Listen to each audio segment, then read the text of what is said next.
la bienvenue à cette Assemblée générale extraordinaire dont le but est de vous présenter toute l'information quant au projet de regroupement de notre caisse avec la Caisse populaire des Jardins de Cœur-des-Vallées et d'obtenir votre approbation.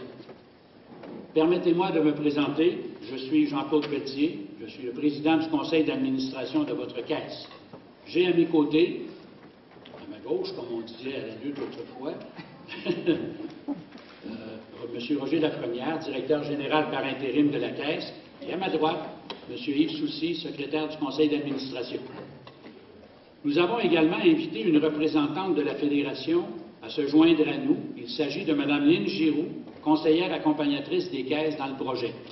Elle nous a supportés et accompagnés sur presque tout le parcours qu'on a suivi, en préparation à cette Assemblée.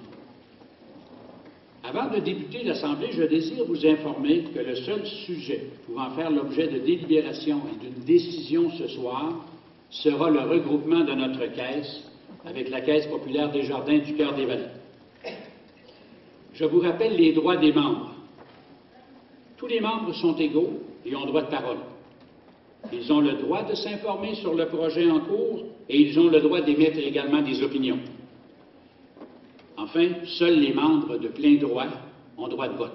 Qui sont les membres de plein droit? Ce sont des personnes majeures qui détiennent une part de qualification depuis au moins 90 jours et qui demeurent sur le territoire de la Caisse ou qui ont leur place d'affaires ou leur lieu de travail sur ce même territoire. Peuvent aussi voter les membres qui détiennent un mandat au nom d'une association ou d'un corps public. Tous les autres membres, c'est-à-dire les membres auxiliaires, ont droit de parole, mais ne peuvent ni voter ni proposer. Les membres de plein droit ont reçu à l'entrée un carton de couleur qui leur permettra de voter. Je déclare maintenant l'Assemblée ouverte.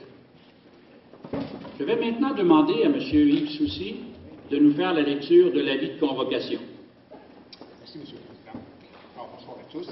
Alors, l'avis de convocation se lit comme suit. Assemblée générale extraordinaire. Avis émis par les présentes données qu'une Assemblée générale extraordinaire de la Caisse populaire des Jardins de la Passière aura lieu le 10 septembre 2013 à 19h au carrefour culturel Estacade, salle des Jardins, située au 580 rue McLaren-Est à Gatineau. Le seul sujet pouvant faire l'objet des délibérations et de décisions lors de cette Assemblée sera le regroupement de la Caisse avec la Caisse populaire des Jardins du Cœur-des-Vallées, ce qui implique l'adoption d'un règlement à cette fin. À cet égard, une convention de fusion à intervenir entre les deux caisses sera soumise aux membres pour adoption. Les membres peuvent recevoir sans frais une copie de la convention. Le regroupement est sujet à l'approbation préalable de l'autorité des marchés financiers. Alors, c'est donné par ordre du conseil d'administration signé le 12 août 2013. Voilà, M. le Président. Merci, M. Soucy. Avant de vous présenter les informations concernant le projet de regroupement, je vous propose un déroulement qui devrait favoriser pour tous et chacun d'entre vous une bonne compréhension du projet et de ses impacts.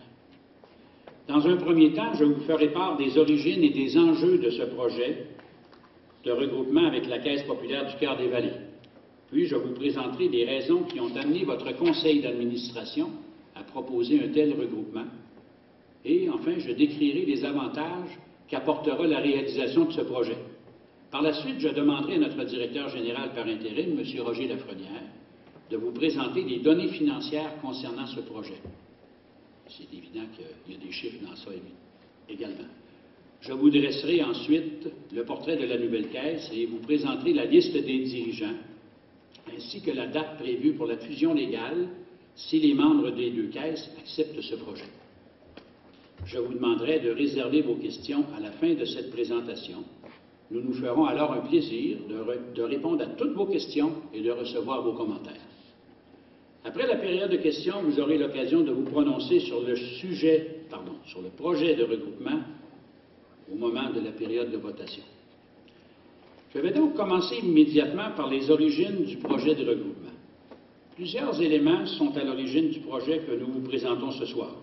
Tout d'abord, la situation économique des dernières années, soit l'instabilité dans les marchés financiers, les faibles taux d'intérêt qui prévalent depuis déjà quelques années et qui ont bien sûr un impact sur nos revenus. Également, nos membres n'utilisent plus les services de leur institution financière de la même façon. On magasine davantage et on utilise davantage les canaux virtuels pour s'informer, transiger et obtenir des services conseils. Tous ces éléments ont engendré une réflexion des administrateurs sur les moyens pour assurer la croissance et la pérennité de la Caisse. Les dirigeants des deux caisses ont amorcé des discussions en vue de regrouper nos forces pour assurer un avenir prometteur à notre coopérative. Un comité d'études a été formé dans chacune des caisses l'année dernière et des discussions plus formelles ont alors été entreprises. On a demandé la réalisation d'études de marché et financières afin de nous appuyer dans l'évaluation du projet et de ses avantages pour les membres et pour la Caisse. Les études ayant été concluantes, une résolution a été adoptée par chacun des conseils d'administration dans le but de recommander aux membres d'accepter le projet de regroupement. Le projet a reçu l'approbation préalable de la Fédération des caisses des Jardins du Québec. Notre contexte est caractérisé par une rareté de la main-d'œuvre et une forte concurrence entre les employeurs. Une caisse de plus petite taille comme la nôtre est plus vulnérable lors de départs naturels pour la carrière, pour la retraite et des congés de toutes sortes. Et cela peut entraîner des prix de service pour les membres ou des coûts plus importants pour combler de façon temporaire ces postes. Alors, les besoins et façons de transiger de nos membres évoluent et nous devons sans cesse innover pour répondre à leurs besoins. Nous devons spécialiser notre offre de services et offrir toute la formation nécessaire à nos conseillers afin de bien répondre aux besoins. Nous devons donc trouver les moyens de développer les talents de nos employés et s'assurer de maintenir un haut niveau d'expertise. La structure de coûts de nos concurrents nous oblige également à revoir constamment nos façons de faire afin de demeurer concurrentiels et être plus efficaces afin de maintenir des taux avantageux pour nos membres, mais aussi dégager une saine rentabilité également profitable à nos membres. Nos deux caisses évoluent dans un marché qui connaît une certaine croissance et où la concurrence est assez vive.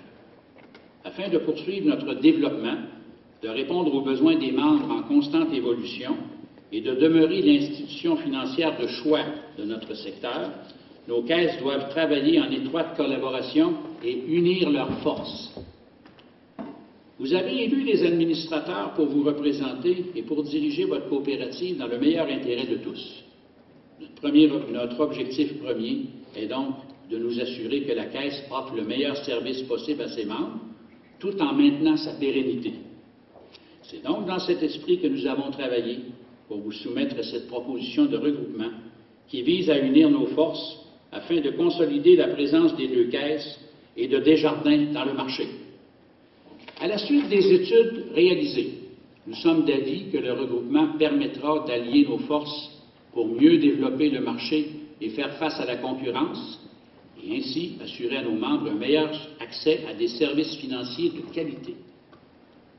Le regroupement permettra aussi aux membres de bénéficier d'une offre plus ciblée en fonction de leurs besoins grâce à une équipe de conseillers plus spécialisés dans les produits et services répondant aux besoins des membres. Dans un contexte de rareté de la main-d'œuvre et de forte concurrence entre employeurs, les perspectives d'avancement et de carrière qu'offre une caisse de plus grande taille constituent un avantage certain permettant d'attirer et de retenir les talents au sein de la Caisse.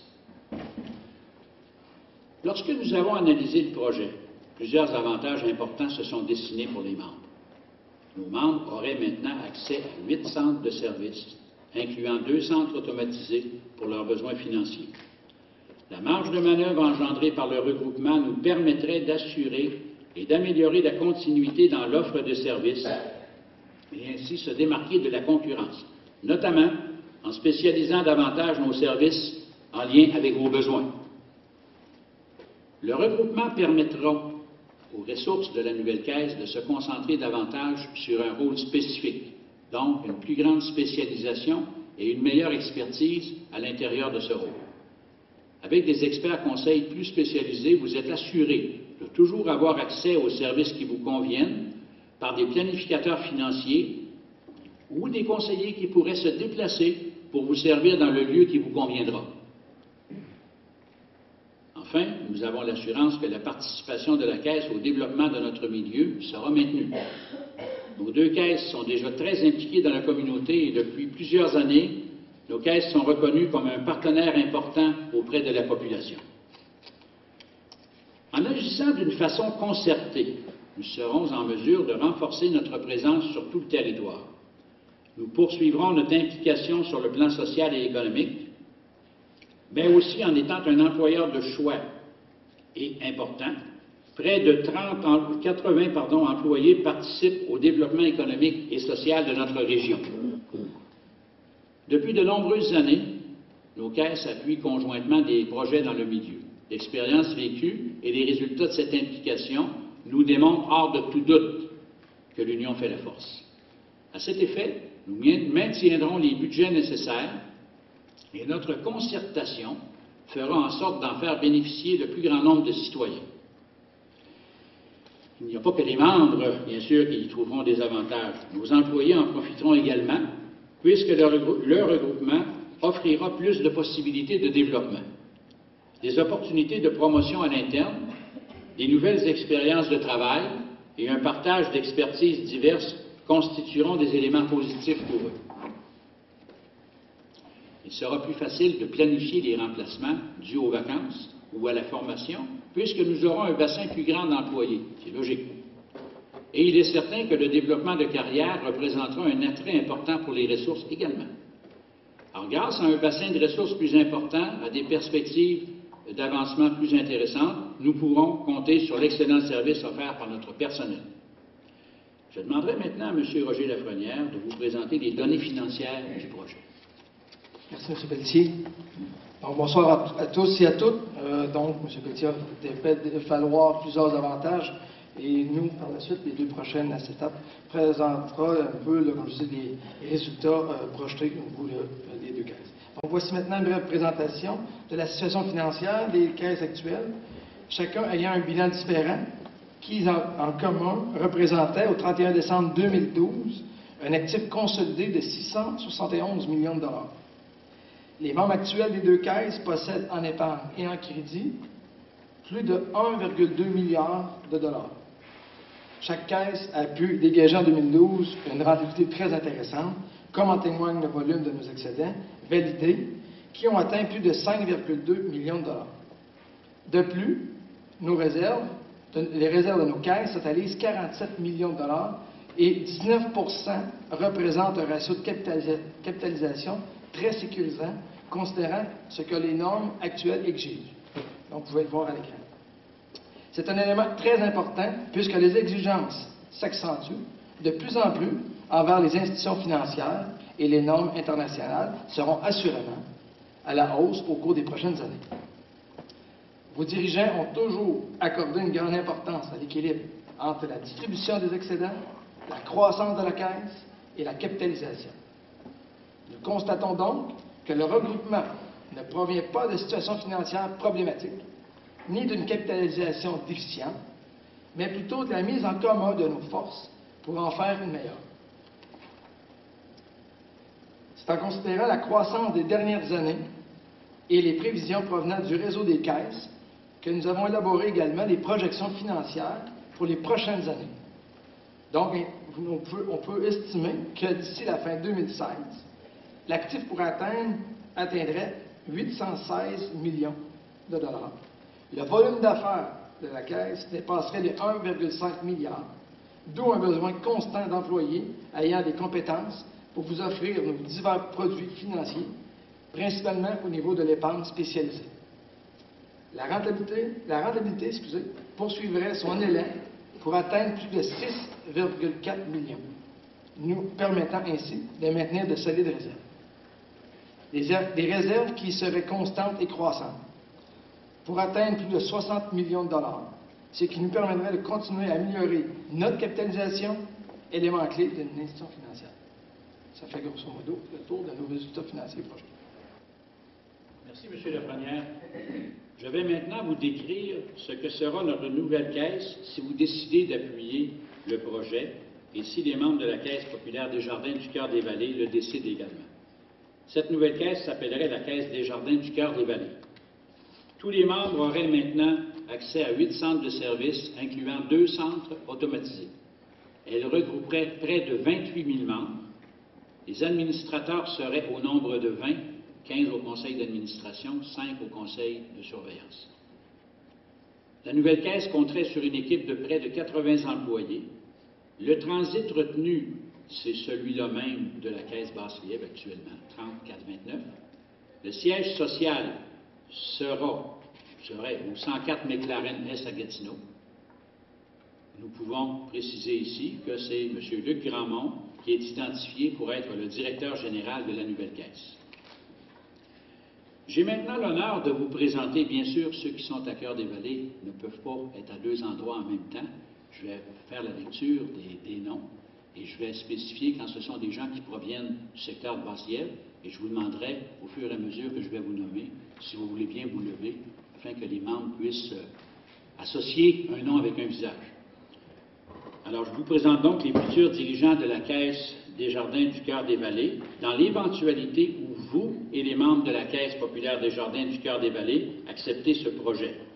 Donc, je vous présente M. Normand Achin, qui provient de la Basse-Lièvre, bien sûr, Mme Francine Aumont, de la Basse-Lièvre, M. Maurice Boivin, Cœur-des-Vallées, Annie Boucher, Basse-Lièvre, Lucie Bourassa, Basse-Lièvre, Bertrand Aymon, Cœur-des-Vallées, Ghislain Guindon, Cœur-des-Vallées, Michel Labrosse, Cœur-des-Vallées, votre humble serviteur de la Basse-Lièvre, Pierre Perra, Cœur-des-Vallées, Maude Raby-Morin, Cœur-des-Vallées, Yves Soucy, Basse-Lièvre, Guylaine Saint-Amour, Basse-Lièvre, Hugues Saint-Jacques, Cœur-des-Vallées et Pierre-Luc Saint-Jacques du Cœur-des-Vallées.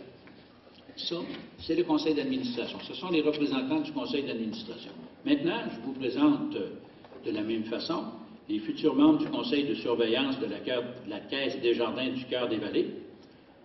Alors, M. Hugo Blais, Cœur-des-Vallées, M. Paul-André Cloutier, Basse-Lièvre. M. Cloutier subit une opération importante aujourd'hui. C'est pour la raison pour laquelle il n'est pas là ce soir. Marc-Olivier Guindon, Cœur-des-Vallées, Michel Sabourin, Cœur-des-Vallées, Julie Simoneau, Basse-Lièvre. Je pense que Julie n'est pas là non plus. Alors, après la rencontre de ce soir, si le vote des membres de notre caisse et celui des membres de la Caisse populaire des Jardins du Cœur-des-Vallées est favorable, nous allons soumettre notre demande à l'Autorité des marchés financiers. Suite à l'émission du certificat de fusion, la nouvelle Caisse des Jardins du Cœur-des-Vallées verrait légalement le jour le 1er janvier 2014. La fusion informatique, quant à elle, se fera le 8 février 2014. Nous vous informerons à l'avance des implications que cela comporte, bien que nous tenions à vous rappeler et à vous rassurer que l'impact de cette opération sera minime pour les membres, particulièrement du secteur de la Basse-Lièvre.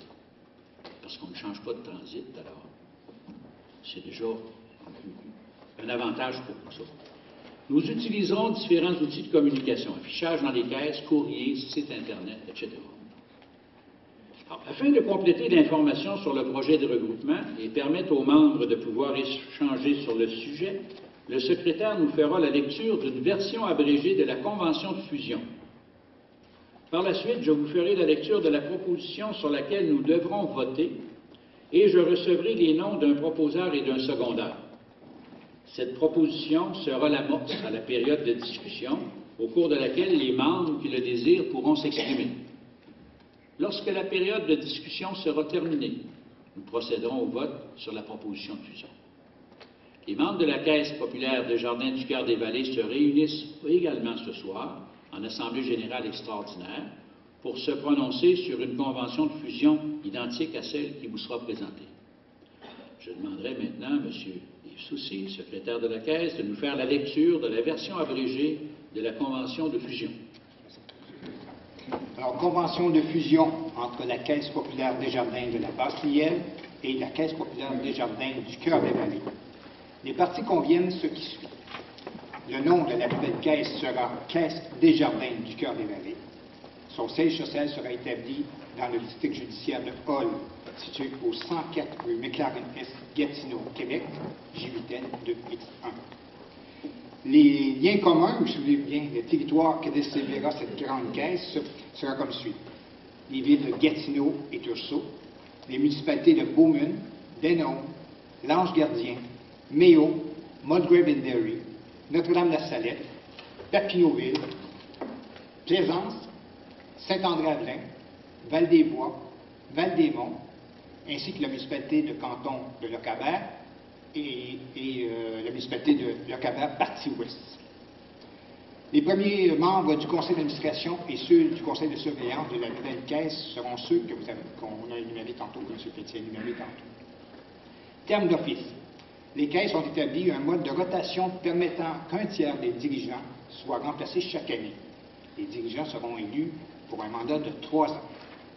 Règlement d'origine interne, c'est le règlement de la caisse qu'on joindra à la présente. En ce qui concerne maintenant le capital social, toutes les parts de qualification, parts sociales et parts permanentes seront en totalité converties en parts de la nouvelle caisse qui sera affiliée à la Fédération des caisses des jardins du Québec. Concernant les excédents, pour la période du 1er janvier 2013 jusqu'à la date de la fusion, donc le 1er janvier 2014, il est convenu que les excédents, s'il en est, de la Caisse populaire des jardins de la Basse-Lièvre, seront affectés de la façon suivante.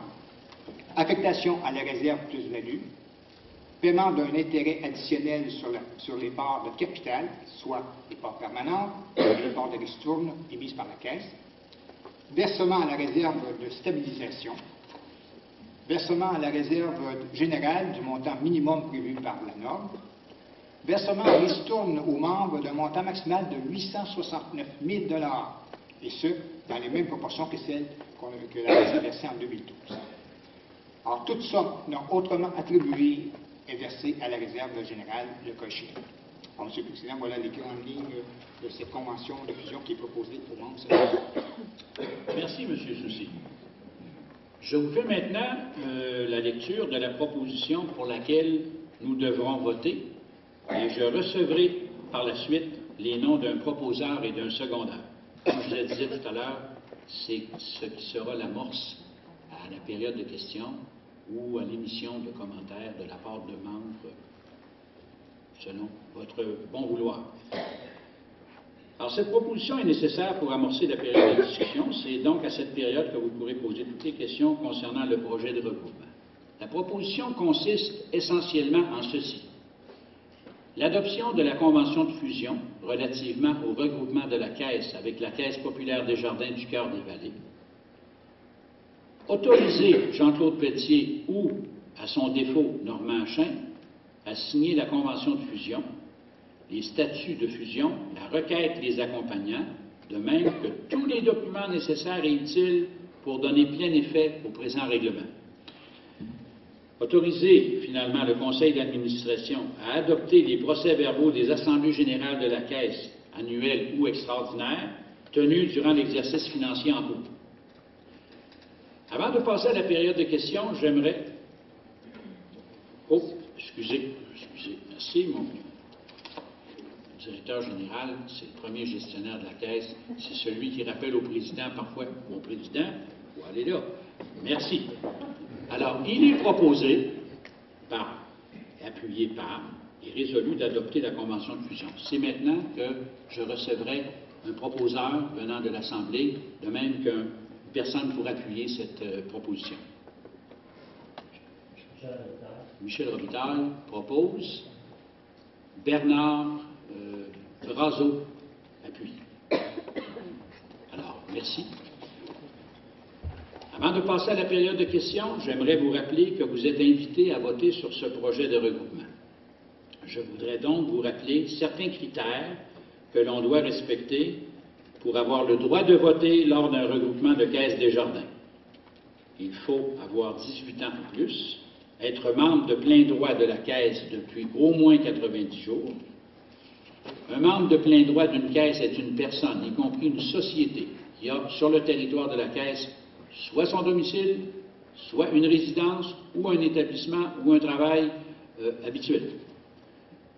Une personne physique, membre d'une caisse, ne peut se faire représenter par autrui. Elle doit donc se présenter elle-même. Finalement, une personne morale ainsi qu'une société peuvent se faire représenter par une seule personne physique qui doit avoir en main un formulaire de procuration. Nous en sommes rendus maintenant à la période de questions où vous pouvez vous prévaloir de votre droit de parole. Si vous posez des questions sur ce projet dont vous aimeriez nous faire part, nous vous invitons tout simplement à vous lever. Avant de commencer, je tiens cependant à vous fournir quelques règles élémentaires. Ça va peut-être vous paraître étrange, c'est comme si on avait une assemblée de 5000 personnes, là, où il faut vraiment mettre les points sur les i, mais je pense qu'il faut quand même qu'on le fasse. Alors, je tiens à vous fournir quelques règles élémentaires d'assemblée délibérante que j'appliquerai concernant l'exercice du droit de parole de chaque membre. Premièrement, le membre qui désire s'exprimer devra d'abord se lever, ça va de soi, puis se présenter à un micro et attendre que je lui accorde la permission de parler.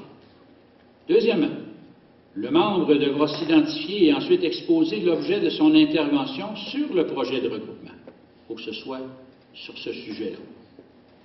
Dans le cas contraire, dans le cas où ce ne serait pas dans le sujet, je devrais à regret utiliser une formule qui ne sera pas choquante à votre égard, mais qui reviendrait à dire que vous êtes hors d'ordre. Je ne vous dirai jamais ça. J'ai trop de respect pour vous autres pour vous dire ça de cette façon-là. Troisièmement, le temps alloué à chaque intervention ne devra pas excéder 3 minutes afin de permettre à tous les membres qui le désirent de s'exprimer. Notre secrétaire, M. Soucy, dispose d'un chronomètre. Vos 3 minutes seront chronométrées. Et voilà. Alors nous en sommes là. Est-ce que des personnes désirent s'exprimer, des questions, des commentaires? À vous la parole. Monsieur le Président, Normand Chêne. Alors, j'ai juste une question d'éclaircissement. Ça s'adressait peut-être à M. Soucy, à savoir, à moins que je n'ai pas bien compris, mais je voulais juste m'assurer que la municipalité de Val-des-Bois avait été mentionnée lors de l'énumération des différentes municipalités. Je n'ai pas cru l'entendre. Peut-être que... Effectivement, il me semble l'avoir mentionné, mais effectivement, c'est bien mentionné. Plaisance, Saint-Augustin, Val-des-Bois et Val-des-Monts. D'accord, OK. C'est la seule clarification que je voulais avoir. Merci. Merci, M. Hachin. Quelqu'un d'autre a-t-il une question ou un commentaire sur le sujet du regroupement?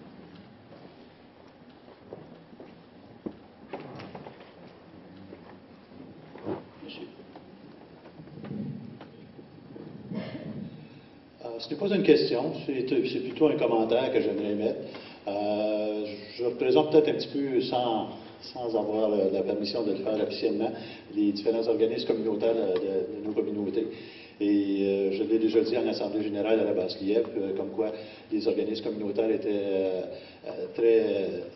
très contents d'avoir l'aide souvent de notre caisse populaire. Et dans mon cas à moi, qui est la télévision communautaire Basse-Lièvre, j'avais l'occasion de transiger autant avec Basse-Lièvre qu'avec le Cœur des Vallées, étant donné que notre territoire de diffusion était dans ces deux endroits-là. Alors, personnellement, et au nom de l'organisme que je représente un petit peu ici ce soir, et du regroupement des télévisions, non pas des télévisions, mais de la CDC Rond-Point, tous les organismes communautaires du territoire, je pense que c'est une bonne fusion, c'est une bonne chose que l'on fasse ce soir. On a la garantie comme quoi les organismes communautaires continueront à recevoir un appui tangible de la part de notre nouvelle caisse. Et je serai personnellement en faveur de la lecture. C'était mon commentaire ce soir. Merci, M. Soucy. Quelqu'un d'autre a-t-il une question, un commentaire à formuler?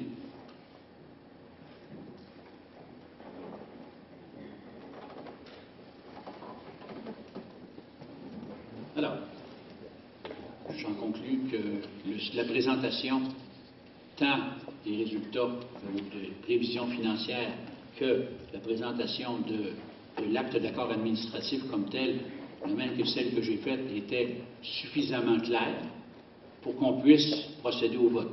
Alors, on ne retirera pas ça volontairement. Nous sommes donc rendus à la période de votation. Tel que mentionné précédemment, aucun autre participant ne sera admis dans la salle et je demanderai au préposé à l'entrée de rapporter les cartons non distribués au secrétaire. Alors, il y a une employée de la caisse qui a été chargée de Madame Bernadette Conroy. Alors, nous vous recommandons maintenant de nommer Mesdames Annie Boucher, Lucie Bourassa, Clarette Lapointe ainsi que M. Michel Demers à titre de scrutateurs qui auront pour tâche de compter les votes. Je rappelle que les scrutateurs conservent leur droit de vote. J'ai donc besoin d'une proposition pour la nomination des 4 scrutateurs. Quelqu'un propose? Madame Anne? Philippe. Merci. Appuyé de M. Normandin. Il est résolu que Mesdames Annie Boucher, Lucie Bourassa, Clarette Lapointe ainsi que M. Michel Demers soient nommés scrutateurs. Comme il s'agit d'une proposition présentée sous forme de règlement, l'article 218 de la Loi sur les coopératives de services financiers exige que la convention de fusion soit approuvée aux 2/3 des voix exprimées par les membres présents ayant droit de vote. Elle est ensuite transmise à l'autorité des marchés financiers au moyen d'une requête conjointe demandant d'autoriser la fusion des caisses concernées. L'article 12.12 du règlement de régie interne prévoit que le vote se tienne à main levée, à moins que 25% des membres présents et ayant droit de vote ne demandent le vote secret. Si vous n'avez pas d'objection, nous allons procéder au vote à main levée et je vous demanderai d'utiliser le carton de couleur remis à l'entrée afin que les scrutateurs puissent procéder au décompte. Nous sommes prêts à voter? Alors, quels sont ceux qui sont pour la proposition de regroupement? Alors, les scrutateurs vont faire le compte.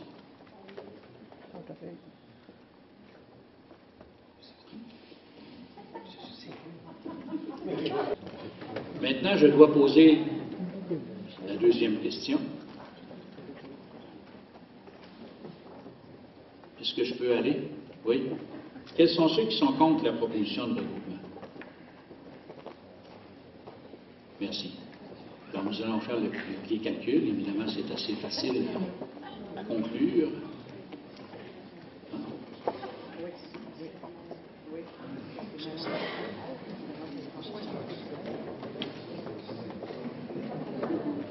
Nous attendons fébrilement les résultats qui vous seront dévoilés sous peu. Soyez patients en attendant, nous allons vous passer une petite publicité.